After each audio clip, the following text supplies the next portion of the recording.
Bagaimana kabarnya? Tetap stay di rumah kan? Tetap patuhi protokol kesehatan, jaga jarak, dan tetap gunakan masker. Baiklah, di sini kami akan mempresentasikan hasil diskusi dari kelompok 1. Saya Rida Ayumi sebagai moderator sekaligus penyaji 1. Saya ditemani oleh rekan saya Wira Nartina, Ropiki Parhan, dan Guntur. Baiklah, adapun judul materi kami, Sejarah Islamic Entrepreneurship, konsep dasar dan nilai Islamic Entrepreneurship, karakter dan watak Islamic Entrepreneurship, dan anjuran berwirausaha dalam Islam. Jangan lupa disimak ya. Di sini saya akan mencoba menjelaskan tentang sejarah Islamic Entrepreneurship.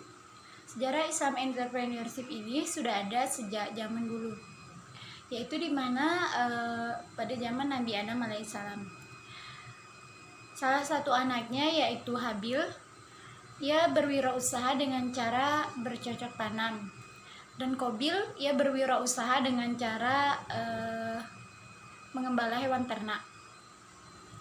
Banyak sekali kisah Nabi yang menceritakan tentang wirausaha. Salah satunya ialah Nabi Muhammad SAW. Sebagaimana beliau dulu waktu kecil, ia mengembala domba dan menjual domba.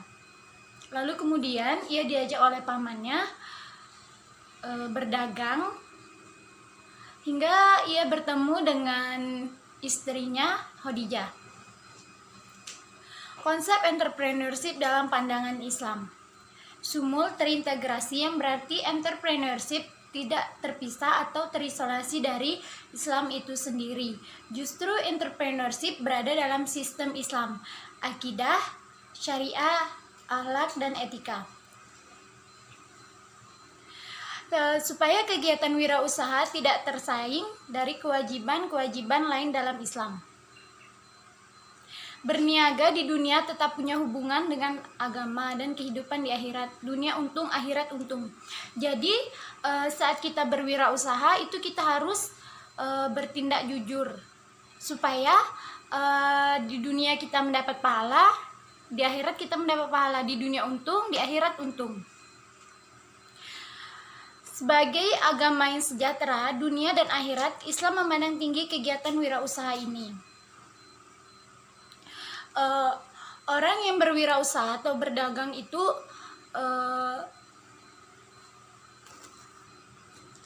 dalil hadis Nabi, sesungguhnya 9 dari 10 sumber rezeki dimulai dari berniaga. Banyak yang kita tahu bahwa orang yang sukses itu berawal dari berwirausaha atau berniaga. Dan Allah menghalalkan jual beli dan mengharamkan riba. Jadi orang yang berniaga ini susah, dia tuh tidak boleh melebih-lebihkan atau mengurangi timbangan. Soalnya itu sama aja dengan riba. Dengan niat dan cara yang diridhoi Allah, berwirausaha menjadi salah satu ibadah, mendapat ganjaran pahala di sisi Allah karena ia menyumbang kepada sumber rezeki individu dan keluarga dengan memenuhi keperluan masyarakat, baik dengan barang atau jasa dianggap sebagai penunaian fardu kifayah dengan jalan memenuhi salah satu barang atau jasa atau keperluan masyarakat. Jadi orang yang berniaga ini atau berwirausaha ini dia menciptakan lapangan kerja untuk orang banyak. Jadi ia sama saja membuka pintu rezeki untuk orang lain. Definisi entrepreneurship dalam Islam. Kewirausahaan adalah segala aktivitas bisnis yang diusahakan secara berniaga dalam rangka memproduksi suatu barang atau jasa dengan jalan tidak bertentangan dengan syariat. Jadi berwirausaha ini boleh, tapi tidak boleh bertentangan dengan syariat Islam. Kewirausahaan dianggap sebagai jihad fisabilillah. Entrepreneur dianggap sebagai amal soleh. Kenapa dia dianggap sebagai amal soleh? Ialah itu sama saja jika ia berwirausaha dengan benar, sama saja ladang pahala buat dirinya. Karena kegiatan entrepreneurship menyediakan pendapatan kepada individu, menawarkan kesempatan kerja kepada masyarakat, sehingga mengurangi kemiskinan. Di mana kemiskinan adalah salah satu atau dari persoalan sosial. Entrepreneurship juga meningkatkan perekonomian masyarakat. Dengan melakukan kebajikan melalui entrepreneurship akan mendorong terciptanya hubungan yang harmonis antar individu dan individu, serta akan membantu menjaga hubungan yang lebih baik antar individu dengan Tuhannya. Meningkatkan kualitas hidup lebih nyaman, menguatkan kedudukan sosial, ekonomi negara, agama, dan bangsa. Jadi ketika sudah tercipta banyak lapangan kerja, jadi kan tidak ada pengangguran lagi. Disitulah masyarakat akan sejahtera, sumber daya manusianya juga akan stabil, sejahtera juga. Membantu mengembangkan khairun umam, masyarakat terbaik yang produktif dan maju. Pedoman utama dalam kewirausahaan Islami. Agar kegiatan wirausaha dianggap sebagai ibadah, tetap melakukan ibadah, sholat, dan puasa, dan ibadah lainnya dianggap kesibukan sebagai entrepreneurship. Jadi walaupun kita ini sebagai seorang wirausaha, kita tidak boleh meninggalkan kewajiban kita untuk melakukan sholat dan ibadah lainnya. Karena yang kita tahu bahwa sholat ini adalah tiang agama. Untuk apa kita punya harta banyak tapi kita tuh tidak mau beribadah, tidak mau sholat? Hindari melakukan hal-hal yang dilarang oleh Allah. Pelajari sikap seorang pengusaha muslim yang baik. Bisnis yang baik, perencanaan strategis tidak pergi dari ajaran Islam. Mengetahui aturan hukum, bermuamalah secara Islami. Baiklah, saya akan melanjutkan materi yang kedua, yaitu konsep dasar dan nilai dalam Islamic Entrepreneurship. Kewirausahaan Islam atau Islamic Entrepreneurship bermakna segala bentuk aktivitas dalam mendirikan, memimpin, mengelola, mengambil risiko, dan menjadi pemilik usaha yang sesuai dengan ajaran Islam. Sehingga Islamic Entrepreneurship merupakan upaya mendorong hadirnya praktik bisnis yang menebarkan nilai-nilai Islam segala bentuk aktivitas bisnis. Hal tersebut disebabkan manusia sebagai khalifah di muka bumi dan diciptakan oleh Allah untuk selalu beribadah kepadanya. Berkaitan dengan etika bisnis dalam konteks kajian studi Islam, selama ini seringkali dipahami kajian mengenai Al-Quran, padahal ditinjau dari kajian sejarah Nabi Muhammad merupakan seorang pengusaha yang sukses.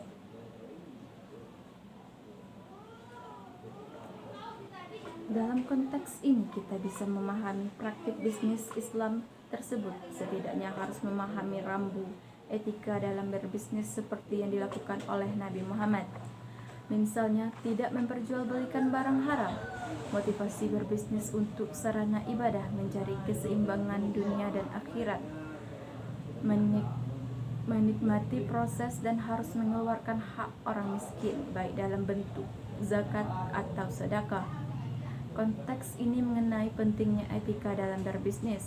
Kita bisa pahami dalam 3 perspektif. Pertama, etika digunakan dalam pengertian nilai dan norma agama yang menjadi pedoman bagi individu dan kelompok dalam mengatur tingkah laku. Kedua, etika dalam artian hanya kumpulan asas dan nilai-nilai moral atau kode etik. Ketiga, etika ilmu mengenai baik dan buruk. Dari ketiga perspektif tersebut,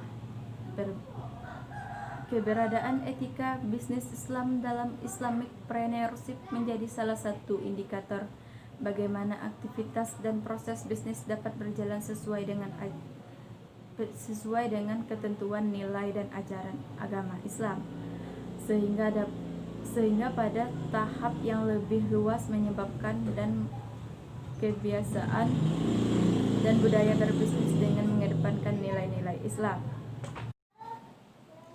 Adanya gagasan dan praktik Islamic Preneurship yang banyak dikampanyekan oleh pengusaha muslim, semacam menjadi alur baru dalam konsep dan praktik bisnis setelah sebelumnya telah ada konsep entrepreneurship, socialpreneurship, technopreneurship yang lainnya.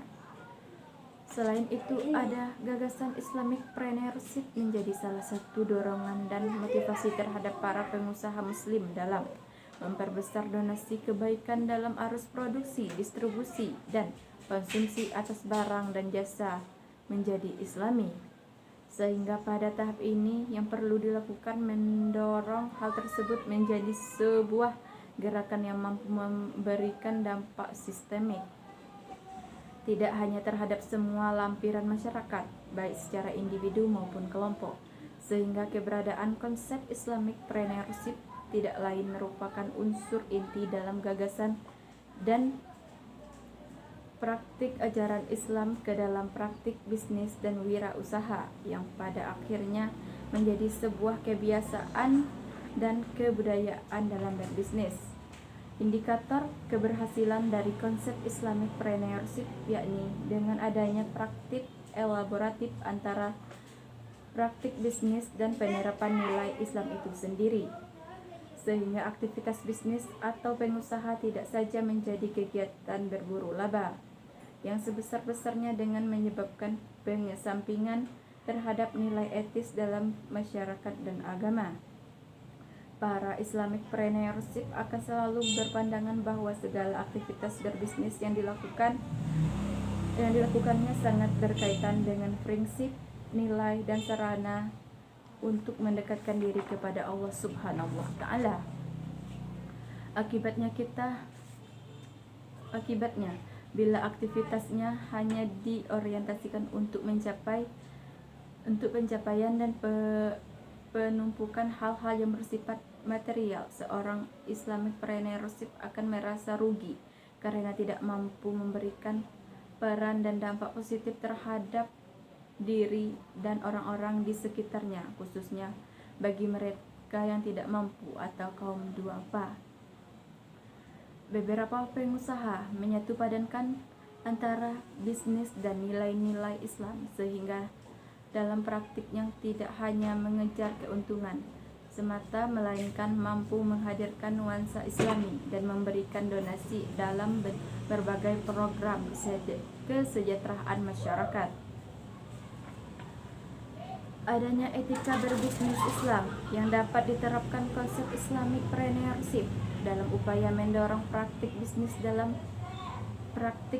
Islam dengan menjadikan etika bisnis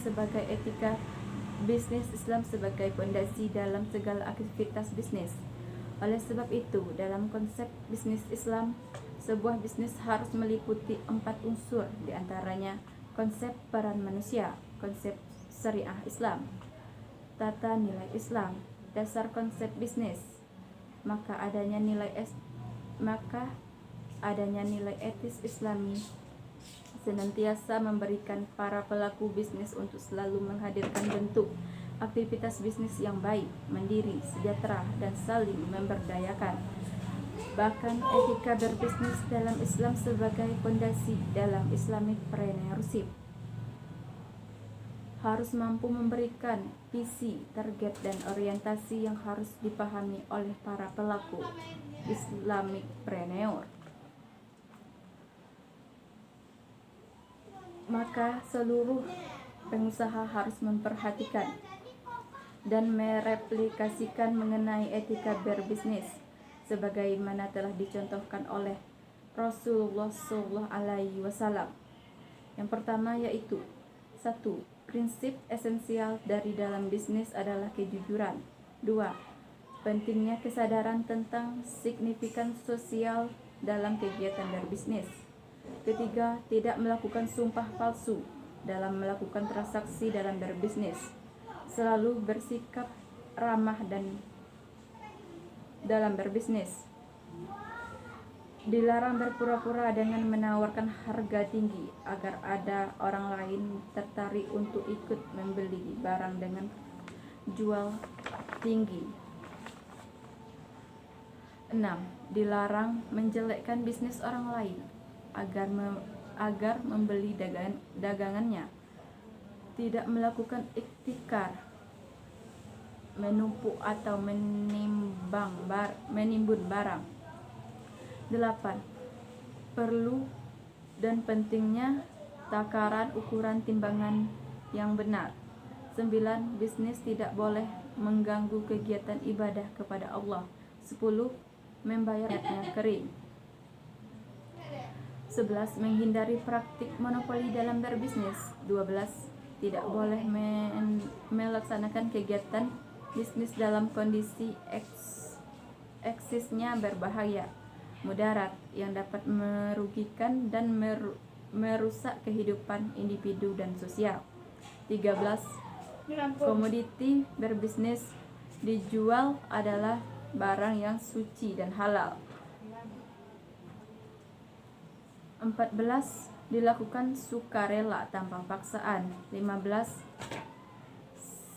Melunasi hutang yang menjadi kewajiban. 16. Memberi tenggang waktu apabila penghutang. 17. Berbisnis yang dilaksanakan bersih dari segala unsur riba. Konsep dan praktik Islamic Entrepreneurship senantiasa akan memberikan dampak sistemik dan berjangka panjang. Manakala hal tersebut dilakukan dengan memahami dan menyadari bahwa ajaran Islam memberikan beragam petunjuk dalam setiap dimensi kehidupan manusia, sehingga nilai ajaran Islam itu mampu diaplikasikan secara kolektif dan sistematik dalam program aktivitas, termasuk dalam kegiatan berbisnis dan berwirausaha. Demikianlah yang dapat saya sampaikan. Assalamualaikum warahmatullahi wabarakatuh. Perkenalkan, nama saya Rafiki Burhan, jurusan Ilmu Pemerintahan. Di sini saya akan menjelaskan karakter dan watak Islamic Entrepreneurship dengan mata kuliah Islam Entrepreneurship. Nabi Muhammad SAW adalah uswah hasanah, suri teladan yang baik bagi umat Islam. Sejak masa mudanya, beliau telah melakukan kegiatan wirausaha bersama pamannya Abu Thalib. Beliau berwirausaha dalam bidang perdagangan, bukan hanya di daerah Mekah, namun seperti ke luar daerah, bahkan ke beberapa negeri lain. Beliau terkenal sebagai pedagang profesional, jujur dan terpercaya, sehingga mitra bisnisnya merasa puas dan saling memperoleh keuntungan. Sebagai entrepreneurship atau entrepreneur muslim, seharusnya beliau berusaha meneladani sikap, sifat dan karakter beliau dalam kehidupan sehari-hari. Seorang entrepreneur muslim harus selalu menjaga dan menerapkan nilai-nilai akhlakul karimah dalam berbisnis, seperti selalu ramah, jujur, amanah, dan husnuzon. Beberapa karakter dan watak antara lain: 1. Takwa, tawakal, zikir, dan bersyukur. Seorang entrepreneur muslim memiliki keyakinan yang kukuh terhadap kebenaran agamanya sebagai jalan keselamatan, dan bahwa dengan agamanya ia akan menjadi unggul. Keyakinan ini membuatnya melakukan usaha dan kerja sebagai zikir dan bertawakal serta bersyukur pasca usahanya. Motivasi bersifat vertikal dan horizontal. Secara horizontal terlihat pada dorongannya untuk mengembangkan potensi dirinya dan keinginannya untuk selalu mencari manfaat sebesar mungkin bagi orang lain. Sementara secara vertikal dan maksudkan untuk mengabulkan diri kepada Allah Ta'ala. Motivasi di sini berfungsi sebagai pendorong, penentu arah, dan penetapan skala prioritas. Niat suci dan ibadah. Bagi seorang muslim, menjalankan usaha merupakan aktivitas ibadah, sehingga ia harus dimulai dengan niat yang suci lillahi ta'ala, cara yang benar, dan tujuan serta pemanfaatan hasil secara benar, sebab dengan itulah ia memperoleh garansi keberhasilan dari Tuhan. Azam atau bangun lebih pagi. Rasulullah SAW mengajarkan kepada kita agar mulai bekerja sejak pagi hari. Setelah sholat subuh, kalau tidak terpaksa, sebaiknya jangan tidur lagi. Bergeraklah untuk mencari rezeki dari Rabbmu. Para malaikat akan turun dan membagi rezeki sejak terbit fajar sampai terbenam matahari. Selalu berusaha meningkatkan ilmu dan keterampilan. Ilmu, pengetahuan, dan keterampilan, dua pilar bagi pelaksanaan suatu usaha. Berdasarkan ilmu dan keterampilan di atas landasan iman dan ketakwaan merupakan salah satu kunci keberhasilan seorang entrepreneurship. Jujur. Dalam kejujuran merupakan salah satu kata kunci dalam kesuksesan seorang entrepreneur. Sebab suatu usaha tidak akan bisa berkembang sendiri tanpa ada kaitan dengan orang lain. Sementara kesuksesan dan kelanggengan hubungan dengan orang lain atau pihak lain sangat ditentukan oleh kejujuran kedua belah pihak. Suka menyambung tali silaturahmi. Seorang entrepreneur haruslah sering melakukan silaturahmi, harus dengan mitra bisnis dan bahkan dengan konsumennya. Hal ini harus merupakan bagian dari integritas seorang entrepreneur muslim. Silaturahmi selain meningkatkan ikatan persaudaraan, juga akan membuka peluang-peluang bisnis baru. Menunaikan zakat, infak, dan sedekah. Menunaikan zakat, infak, dan sedekah harus menjadi budaya entrepreneur muslim. Menurut Islam sudah jelas, harta yang digunakan untuk membayar jizya tidak akan hilang, bahkan menjadi tabungan kita yang akan dilipat gandakan oleh Allah di dunia dan di akhirat kelak. Itulah beberapa karakter dan watak yang sudah saya jelaskan. Semoga bermanfaat. Saya akhiri billahi taufiq wal hidayah. Wassalamualaikum warahmatullahi wabarakatuh.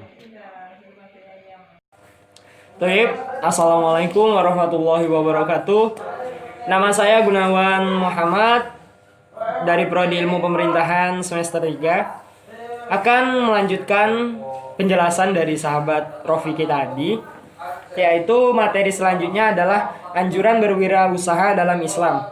Baik, sahabat-sahabat sekalian, di dalam kita mengajukan usaha atau membuat suatu usaha sendiri, kita juga harus memperhatikan apapun, seperti halnya yang ada dalam Islam. Dan juga sahabat Nabi dulu pada zaman sahabat Utsman bin Affan, beliau adalah salah satu tokoh perwirausaha zaman dahulu yang sangat terkenal. Contohnya dia memiliki usaha kain yang sampai bisa ekspor ke Eropa. Selain itu, beliau adalah saudagar kaya pada masanya. Dan juga dalam kita membuat suatu usaha, kita harus memperhatikan hal-hal, yaitu ada yang namanya meluruskan niat. Kenapa? Karena dalam suatu keadaan apapun, jikalau kita ingin berusaha, kita pertama harus memiliki niat. Kenapa niat? Karena suatu kegiatan tanpa ada niat tertentu atau niat yang tulus dari dalam hati, maka tidak akan terjadi apapun tanpa niat itu. Jadi kita harus memperkuat niat kita untuk membuat suatu usaha, di mana kita juga harus membulatkan tekad. Membulatkan tekad termasuk nomor 2. Antara membulatkan tekad dengan niat berbeda. Kenapa? Karena niat itu adalah awal dari sesuatu yang ingin kita lakukan. Sedangkan kita membulatkan tekad yaitu kebutuhan tekad adalah benar-benar mengutamakan diri atas niat yang dimiliki. Dalam artian kita harus memiliki niat itu lebih gitu nah. Niat saja tidak cukup, maka butuh tekad untuk bisa memulai dan bergerak. Dengan adanya tekad yang kuat, maka segala tantangan dan hambatan apapun akan diterjang. Tekad dalam sebuah usaha tentu berusaha di dalamnya. Untuk itulah kebulatan tekad sangat dibutuhkan dalam memulai usaha. Selain itu, tekad juga harus sesuai dengan transaksi ekonomi dalam Islam, ekonomi dalam Islam, dan hukum ekonomi syariah menurut Islam. Jadi kita nggak bisa sembarangan juga. Selain itu, poin ketiga yaitu mencari produk atau usaha yang jelas kehalalannya. Kenapa? Karena kita nggak sembarangan nih membuat usaha. Kita harus tahu jelas apakah kita akan membuat usaha itu uangnya halal atau tidak, membuka tempat yang pas atau tidak. Jadi kita harus, misalnya contoh kecil aja, kita membuka atau membuat gorengan, berjualan gorengan misalnya kan. Itu saja kita juga perlu niat, membulatkan tekad kita tadi, serta menjualan gorengan itu pun halal gitu nah. Itu pun usaha kita sendiri. Satu poin dalam suatu niat dalam membuat usaha yaitu tidak usah gengsi dan juga tidak usah malu. Itu poin penting. Selain itu, yang keempat, kita ada yang namanya mencari partner yang satu visi. Dalam artian kita mempunyai suatu visi yang sama dengan partner. Kenapa? Kalau kita lingkup kecil, mungkin seperti jualan gorengan tadi, kita partnernya sedikit lah. Sedangkan misalnya kita membuat usaha besar dalam suatu seperti kita membuat PT, di mana PT itu sangat memerlukan partner. Kenapa? Karena suatu usaha yang besar tidak bisa berjalan dengan sendirinya. Dia harus memiliki teman atau investor-investor yang satu visi sama dia, dan juga jelas Islam. Masalah Islam atau enggak masalah, sebenarnya satu visi dan juga tetap pada itu tersebut yang jelas kehalalannya tadi gitu. Dan juga yang kelima ada menentukan strategi yang tepat, atau dalam artian seperti ini, menentukan strategi yang tepat. Kita dalam membuat suatu usaha, kita harus mempunyai pola-pola, harus mempunyai konsep-konsep tertentu untuk membuat suatu usaha tadi. Selain itu, strategi juga dimaksud diartikan dalam artian contoh kecilnya ya seperti tadi jualan gorengan. Kalau misalnya itu, kita harus memiliki dan memahami siapa konsumen kita nanti. Contoh kecil kita jualan gorengan, tapi kita membuatnya di tengah kebun atau di mana yang tidak ada orang gitu. Tentu saja nggak ada yang membeli gitu kan. Jadi kita harus menentukan tempat, kita harus menyusun konsep, membuat strategi yang tepat. Seperti itu. Jikalau ada sesuatu gini, misalnya kita tadi kan membuat jualan gorengan, misal konsumen kita anak-anak sekolah, berarti kita berjualan di dekat sekolah tersebut tadi, yang jelas pasti ada konsumen, ada yang akan membeli, seperti itu. Mungkin itu saja sih. Jikalau ada yang ingin dipertanyakan, silakan bertanya. Jika kurang jelas atau terlalu cepat, bisa bertanya kembali. Mungkin sekian dari kami semua. Kalau ada salahnya, kami mohon maaf yang sebesar-besarnya. Ihdinas siratal mustaqim. Wa akhiran wassalamualaikum warahmatullahi wabarakatuh. Demikianlah presentasi dari kami. Apabila terdapat sanggahan atau pertanyaan, bisa komen di kolom komentar ini. Sekian. Wassalamualaikum warahmatullahi wabarakatuh.